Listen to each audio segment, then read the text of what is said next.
une petite vision panoramique de tout ce que nous allons voir dans ce chapitre. Les pronoms interrogatifs, les adverbes de fréquence et les composés de how, de some, de every et ainsi de suite. Mais attention, avant de commencer, likez la vidéo, partagez, mais surtout, abonnez-vous pour ne rater aucun contenu, aucune autre vidéo à venir. Alright? Good. C'est parti. Commençons déjà par what. Quand vous dites what, ça veut dire quel, que, quoi, qu'est-ce que. Donc, dans une question, ça va donner par exemple, what is your favorite color? Ce qui signifie, quelle est ta couleur préférée? What is your favorite color? Deuxième pronom interrogatif, when. When signifie quand. When. Exemple de phrase. When is your birthday? When is your birthday? C'est quand ou quand est ton anniversaire? Vous voyez? C'est quand ton anniversaire. Troisième, where. Where, on cherche le lieu, donc c'est où. Where do you live? Where do you live? Où habites-tu? Where do you live? Troisième pronom interrogatif, c'est why, qui signifie pourquoi. Why? Why are you late? Why? Pourquoi es-tu en retard? Si on vous voit, on peut aussi dire pourquoi êtes-vous en retard? Why? On cherche la raison. Le suivant, c'est which. Which signifie lequel, laquelle, lesquels. On cherche à faire un choix. Donc, on vous demande which book do you prefer? Ce qui signifie quel livre préfères-tu? On vous a donné plusieurs choix et on veut connaître ta préférence. On posera la question avec which. Whose. Whose, on cherche le propriétaire de quelque chose. Donc ici, on veut savoir qui est le propriétaire du sac. Whose bag is this? On peut aussi dire whose is this bag? À qui est ce sac? En un mot, à qui appartient ce sac? Donc whose, c'est à qui est ou à qui appartient. How. How. Comment? Vous voyez, on veut connaître l'état de santé d'une personne. On va dire, how are you today? How are you? Ça veut dire, comment vas-tu aujourd'hui? Today. Whom? Ça veut dire qui? Whom did you invite to the party? Qui as-tu invité à la fête? Whom a d'autres significations, mais ici, on va l'utiliser comme qui. Et pour finir, ici, on a who, qui, on cherche la personne. Who is your teacher? Qui est ton professeur? Donc, on résume rapidement. What, que, quoi, quel. When, quand. On cherche la date, vous voyez, le moment. Where, où. On cherche le lieu. Why, pourquoi. On cherche la raison. Which, on cherche le choix qu'on a fait. Whose, on cherche le propriétaire. How, on veut savoir l'état de santé, comment tu vas. Whom et who, on cherche la personne. Alright? N'hésitez pas, likez la vidéo, partagez si vous aimez ce genre de rappel grammatical. Alright, guys? Good. Likez, encouragez-nous à vous mettre davantage de contenu en ligne. Continue toujours avec les pronoms interrogatifs. Donc ici, c'est les composés de how. On a how suivi de d'autres mots. How much? How much? On veut connaître le prix. How much does it cost? Ça veut dire combien ça coûte. On peut juste dire how much et la personne aura compris la question. Tout de suite, la personne saura qu'on cherche à connaître le prix d'un objet. How many? How many? On veut connaître le nombre. Donc, how many friends do you have? Combien aussi, c'est pareil. Combien d'amis as-tu?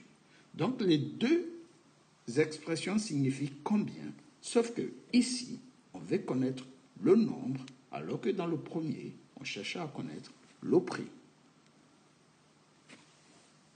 On continue toujours avec how, mais cette fois-ci, c'est long. How long, ici, on veut connaître la longueur. Donc, quelle est la longueur du train?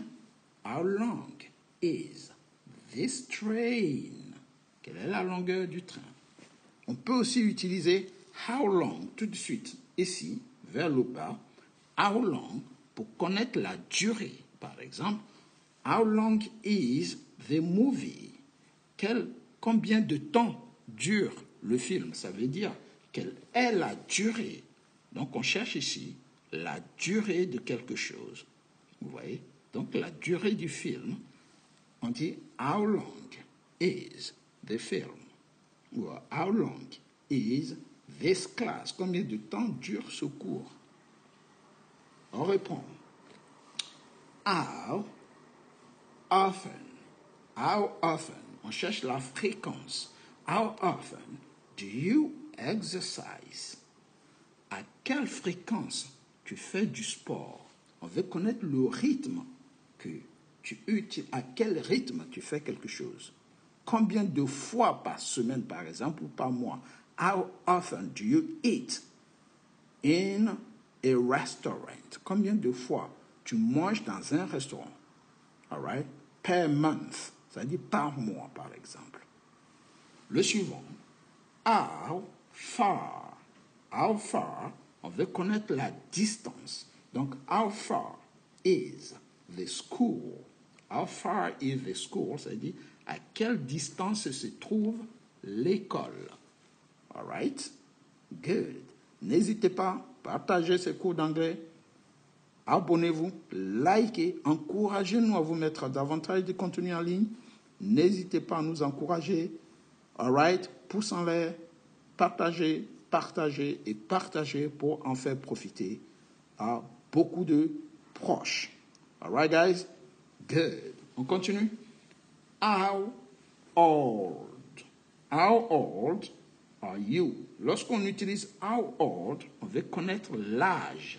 Donc, si on traduit mot par mot, c'est comme si on disait comment vieux êtes-vous? En un mot, quel âge avez-vous? All right? Dans old, c'est pour demander l'âge. Et si on veut connaître l'heure, donc vous avez une montre, on vous dit what time? Quelle heure?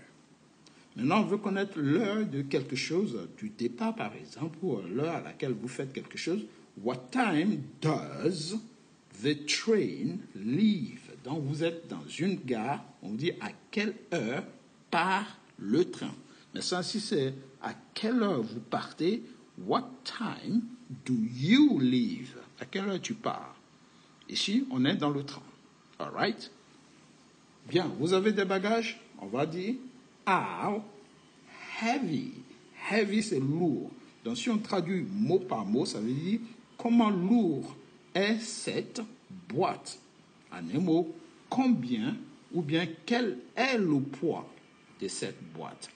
How heavy is this box? Quel est le poids de cette? Donc, vous pouvez l'utiliser pour tout ce que vous voulez. How heavy is your suitcase? How heavy is your mobile? How heavy is this TV? Quel est le poids de cette télé? Et ainsi de suite. Donc, vous mettez toujours le verbe que vous voulez, mais ici, en général, c'est le verbe to be qui sera utilisé après ces expressions. Mais dans certaines formules, vous aurez d'autres verbes tels que do, does et ainsi de suite. N'hésitez pas, likez la vidéo, partagez, mais surtout, abonnez-vous pour ne rater aucun contenu, aucune autre vidéo à venir. C'est parti pour la suite. Here we go. On va une deuxième petite révision avec les adverbes de fréquence. Ici, on a I always take out the bikes.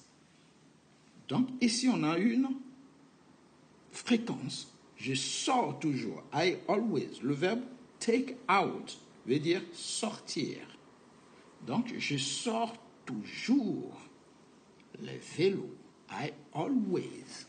Si vous faites une action régulièrement, tous les jours, vous utilisez la fréquence, l'adverbe de fréquence qui est always, qui veut dire toujours.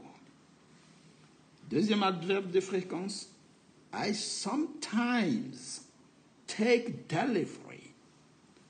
Donc, je réceptionne parfois. Ici, sometimes signifie parfois. Les produits. Right? Je réceptionne parfois. Donc, to take delivery, c'est réceptionner. C'est le verbe réceptionner. To take delivery. Vous êtes dans un magasin de vente de vélos, de motos. Donc, take out, c'est lorsque vous sortez le produit, c'est-à-dire le véhicule, et vous le mettez devant le magasin afin que les clients potentiels puissent le voir quand vous passez, bien sûr, devant le magasin. C'est pour cela qu'on dit take out. Troisième adverbe de fréquence, ici, c'est I seldom welcome clients. Ce qui veut dire j'accueille, to welcome, c'est accueillir. Donc j'accueille rarement, seldom, ça veut dire rarement, les clients, clients.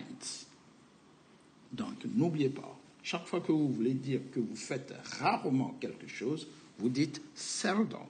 Et vous avez remarqué, après le sujet, automatiquement, on met toujours les adverbes de fréquence avant de mettre les verbes. Vous voyez, il ne faut pas faire l'inverse. Vous mettez d'abord l'adverbe de fréquence et ensuite, vous mettez le verbe. On passe à l'adverbe de fréquence suivant. I never ask questions. Ce qui veut dire, je ne pose jamais. Donc, never signifie jamais. Vous voyez? I never, ne jamais. Donc, je ne pose jamais de questions. I never ask questions. Donc, ask questions veut dire poser des questions. Le suivant, if it is frequently late. Donc, ça, c'est un auxiliaire. C'est pour ça qu'on le met avant. On peut dire if frequently, eats. Il mange fréquemment. Mais ici, c'est un auxiliaire. Donc, on le laisse d'abord avant de mettre l'adverbe de fréquence. Donc, he is frequently late. Il est fréquemment, régulièrement en retard. He is frequently late. On revient sur le always qu'on a déjà vu.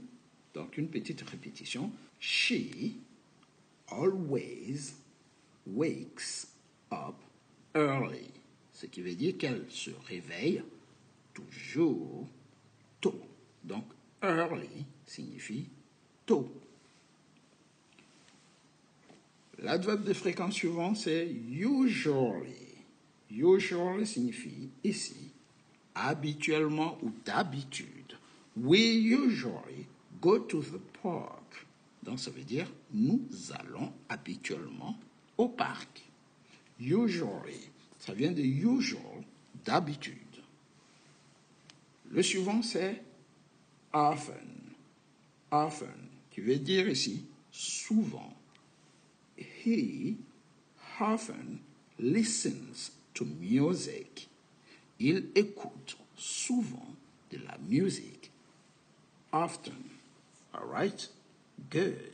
Likez la vidéo, partagez, mais surtout, abonnez-vous pour ne rater aucun contenu, aucune autre vidéo à venir. Récapitulons ces adverbes de fréquence que nous venons de voir. On a vu always, qui veut dire toujours. Sometimes, qui veut dire parfois. Seldom, qui veut dire rarement. Never, qui veut dire jamais. Frequently, qui veut dire fréquemment. Usually, qui veut dire habituellement. Et often, ou often, qui veut dire souvent. On revient sur d'autres adverbes de fréquence. They sometimes, ici on a sometimes, eat here. Sometimes veut dire parfois. Ils dînent parfois. Ici. Sometimes, they sometimes. I rarely drink coffee. Ce qui signifie je bois rarement du café. Ici, sometimes, c'est parfois. Un peu de répétition. He seldom watches TV. Il regarde rarement la télé. She never forgets her keys. All right? Elle n'oublie jamais ses clés. Un autre adverbe de fréquence qu'on n'a pas encore vu, c'est celui-ci, qui est hardly ever. Hardly ever, qui veut dire ici, presque jamais. Hardly ever. Donc c'est une négation, presque jamais. I hardly ever go to the cinema. I hardly ever. Ce qui veut dire je ne vais presque jamais au cinéma. Donc n'oubliez pas. Ne presque jamais, c'est une négation. Cette expression, chaque fois que vous allez voir, I hardly ever, vous êtes dans une forme négative. All right? C'est une façon de dire que vous ne faites presque jamais quelque chose. I occasionally, un autre adverbe de fréquence, calls him, ou on peut aussi dire he occasionally calls me. Il m'appelle de temps en temps, occasionnellement, de temps en temps, occasionally. I exercise every day. Je fais de l'exercice tous les jours. Nous verrons tout à l'heure les composés de every. I visit my friend once a week. Once a week, je rends visite à mes amis une fois par semaine. Once, ça signifie une fois. Si vous voulez dire deux fois, vous dites twice. Oui, twice. All right? Après ça, vous allez dire 3 times. 3 fois. Et tout ce qui va suivre, ce sera 4 times, 6 times, et ainsi de suite. Mais ici, une fois, c'est once, deux fois, c'est twice. Reviens rapidement sur les composés des how. Vous vous rappelez, on avait fait les how suivis de quelques expressions. On va continuer avec les how. Lorsqu'on vous dit how long, qu'on avait vu tout à l'heure, c'est pour parler de la longueur. Donc, how long is the rope? Quelle est la longueur de la corde? Si on vous dit how thick, all right? Ici c'est how et vous avez le thick. Is the wall. Donc thick c'est l'épaisseur. Donc quelle est l'épaisseur du mur? Donc n'oubliez pas, si vous avez du mal à traduire, commencez par dire comment. Comment? Traduisez littéralement d'abord. Vous dites comment épais, par exemple. Comment épais. Et à partir de là, comment épais est le mur? À partir de là, vous améliorez la phrase en disant quelle est l'épaisseur du mur. Ici, comment long est la corde, quelle est la longueur de la corde. How wide is the road? Wide, c'est la largeur. Donc, comment large est la route? En un mot, quelle est la largeur de la route? Quand je dis en un mot, c'est dit pour améliorer la phrase. Vous voyez, vous utilisez la formule quelle est. How high is the fence? High, c'est la hauteur. Donc, comment haut est la clôture? C'est-à-dire, quelle est la hauteur de la clôture? The fence, c'est la clôture. The fence. So, how high? Quelle est la hauteur? How tall are you? Tall, c'est par rapport à la taille d'une personne. On peut aussi tall pour la hauteur, c'est pas si grave que ça. Mais lorsqu'on fait référence à un être humain, on va dire how tall are you? Comment grand es-tu, par exemple? En un mot, quelle est ta taille? Combien mesures-tu? Combien? Vous voyez? Combien mesure? On prend la mesure. Vous voyez? Combien mesure? Quelle est ta mesure? Quelle est ta taille? All right? Good. How large is the room? Large, c'est la même chose que wide. Quelle est la largeur, quelle est la taille de la pièce? How deep? Deep, c'est la profondeur. Comment profond? Is the ocean here? Quelle est la profondeur? Donc ici, on cherche par rapport à l'océan. Quelle est la profondeur de l'océan ici? Et il y a d'autres expressions, how come, qui sortent un peu du lot. How come, qui veut dire une façon de dire why. How come didn't you call me? J'ai oublié le you ici. Hein? How come? Pourquoi ne m'as-tu pas appelé? À la place de how come, je peux aussi dire how is it? How is it? Okay? Pourquoi tu ne m'as pas appelé? Donc, il y a deux expressions pour dire pourquoi en utilisant le how en anglais. C'est how come ou how is it? Pourquoi? C'est à peu près tout concernant les composés des how. Donc, vous avez plein de composés des how qu'il faut maîtriser. Maintenant, si vous mettez how avec un adjectif, par exemple, how beautiful, how beautiful is she. So, cet adjectif va vous dire à quel point est-elle belle? À quel point est-elle belle? Et vous utilisez cette formule à quel point pour tous les autres adjectifs. Par exemple, how dangerous is the dog? À quel point ce chien est-il dangereux? How fast is? Vous voyez, how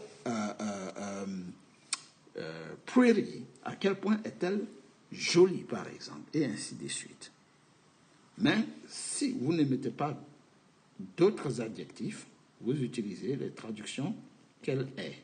Et tout simplement, quelle est la longueur, quelle est l'épaisseur, et ainsi de suite. N'hésitez pas à revenir sur la leçon pour vous entraîner avec ce genre de composés. Revenons rapidement sur les composés de every. Lorsque vous dites everyone, ça veut dire chaque personne. Everyone can do it. Chaque personne peut le faire. Tout le monde peut le faire.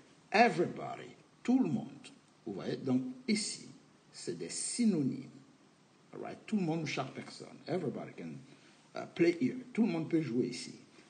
Everywhere veut dire partout. You can do it everywhere. Tu peux le faire partout. Everything. Everything, ça veut dire tout. Give me everything. Donne-moi tout. Donc, toutes les choses que tu possèdes. Things, c'est choses. Donc, tout ce que tu possèdes. Tout. Every time, ça veut dire tout le temps, chaque fois.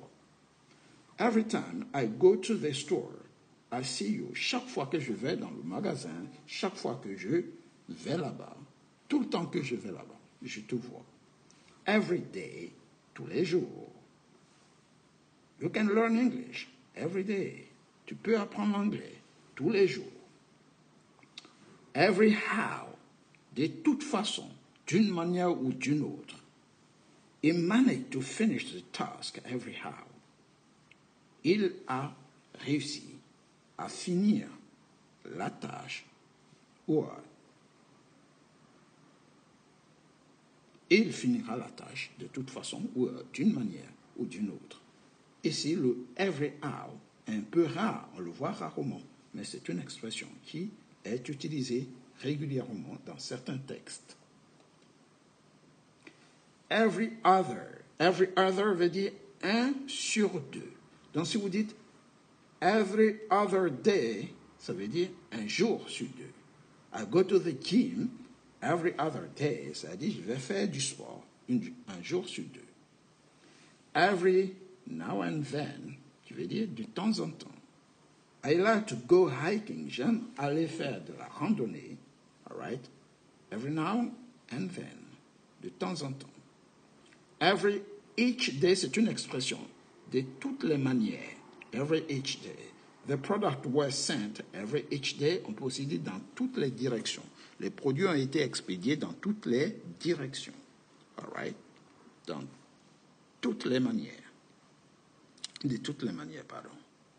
Mais en anglais simple, every each day signifie aussi chaque jour. Ouais, chaque jour. Mais utilisé dans cette formule ici, ça veut dire dans toutes les directions. C'est une expression. On reviendra sur les composés des some et des any, plusieurs autres composés, mais regardons rapidement someone, quelqu'un, somebody, quelqu'un aussi, des synonymes, somewhere, quelque part, something, quelque chose, sometimes, parfois, somehow, d'une manière ou d'une autre, some way, d'une façon ou d'une autre, c'est des synonymes. Someday, un jour. Ici, I will be happy someday. Un jour, je serai heureux. Vous voyez, et ainsi de suite. Aussi des composés de any, anyone, n'importe qui. Anyone can do it, n'importe qui peut le faire. Anybody et anyone. Vous voyez, tout ce qui est one et body, vous avez remarqué, sont des synonymes.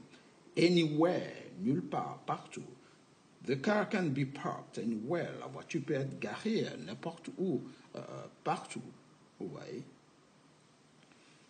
Anything, n'importe quoi. She will take anything. Elle prendra n'importe quoi.